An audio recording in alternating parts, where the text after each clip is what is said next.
though it's sort of right where the land is falling off into the water down right on the Gulf, and I started driving down to the end of the road and sort of meeting these towns that are kind of precariously perched right there, and you know, just wanted to make something that kind of celebrated people that stand by their homes and stand by their families and refuse to be pushed out even by nature and by, you know, the powers that be. So that was kind of where it began.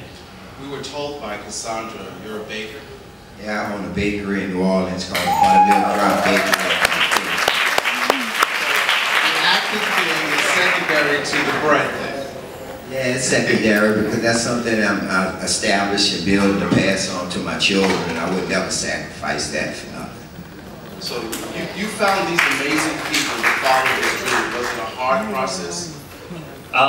It was totally different for every person. Benh, who unfortunately is not here, the little one, it took, we looked at about 4,000 kids over the course of about 8 months, 9 months to try to find her role, and Dwight was actually in our back door the whole time. The casting office we had in New Orleans was directly across the street from his old location, so we would go in there every morning, you know, get donuts, get coffee, smothered pork chops, lunch, and Dwight was always there holding court, and you know, we never really thought that someone without experience could play the role because it's such a dynamic role, but you know, over time, you know, it just became apparent that he was meant to play it all along. There's a whole story behind how he I thought I went down.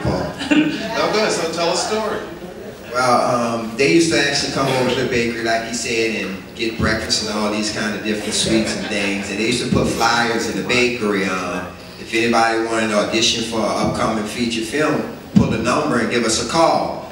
And I always wanted to go, but just running the business, I never had time to do it. And one day, me and one of the producers was sitting in the bakery. So I said, come over, I'm gonna come over and audition for the film.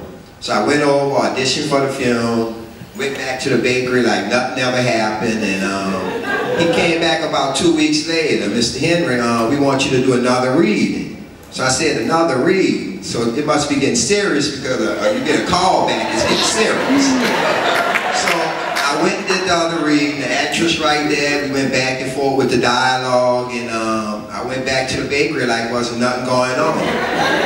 And within the time I did that audition, the second audition, I had moved my bakery from one location to a bigger location because I had expanded.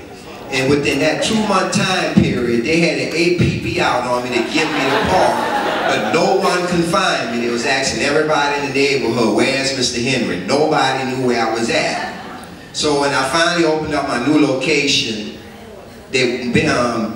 Michael Gottwald walked up in the door. Mr. Henry, you got the part. And he had a schedule in his hand. I had to move out of town for 2.5 months. Every day on the schedule was filled. I looked at that schedule and it's like, Michael, I can't do it.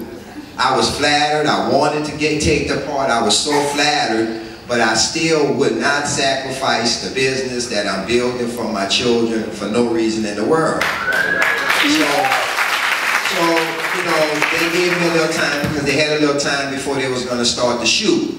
So they gave me a little time to try to work it out. He came back about 2 weeks later and said, I'm sorry, Michael, I'm flattered, but I still can't do it right now. Make a long story short, I had to turn them down 3 times. And the 3rd time, they came in with the whole, everybody, all 3 of the producers, the director, and they even brought the accountant with them. You know they were serious. So they sat me down in my bakery and said, Mr. Henry, you're perfect for this role. You are the one, you don't want nobody else. And, you know, I thought about all these things. They seen something in me that I didn't see in myself. And they had so much belief in me. I worked things out with my partners, and I was able to go do the film, and everything has been wonderful ever since. I'm going to open it up to some questions from the audience. We're going to have to give you a schedule. It's going to be all over the world. It's opening in Poland. Is there any other questions? Yes. What were you guys shooting? What cameras did you use for that? It was shot on Super 16. You know, real, you know, sentimental about the old film stock, and so we tried to use that, and you know, it really gave us an ability to get really far out there. You know, with we were shooting this film, you know, way out in the swamp, 15 miles below the coast, you know, in these mosquito-ridden 110-degree temperatures, and we didn't want to be running a generator and hard drive and data managing, so it was like a real lightweight operation where we could just fly out there in boats and point and shoot. I like it. Cool. Yes. Can you say what your production cost was, ballpark figure? It was about, it was between 1 and 2 million, about 1.5. That's excellent. Yeah, I mean, we stretched it, you know, we stretched it as far as we could go.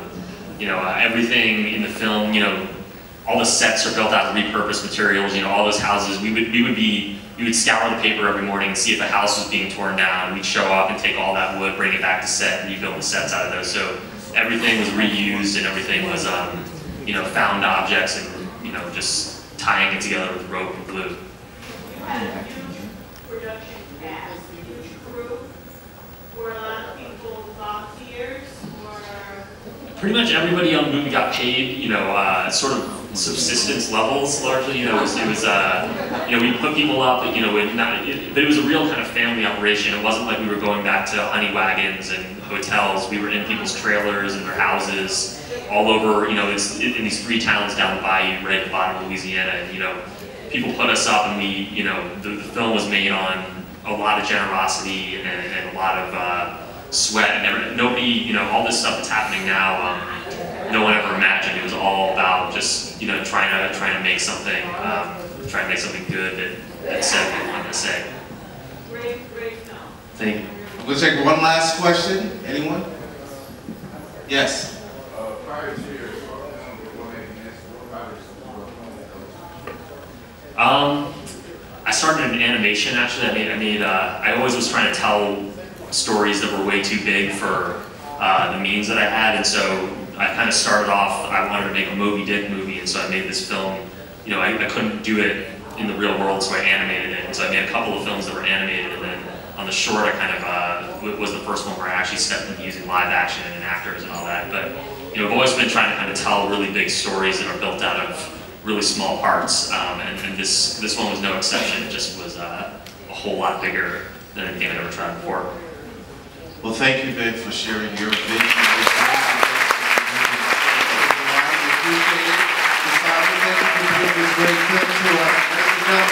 Please join us at Arcadia tonight. They will be there. You will be there. Good night and get home safely. Thank you.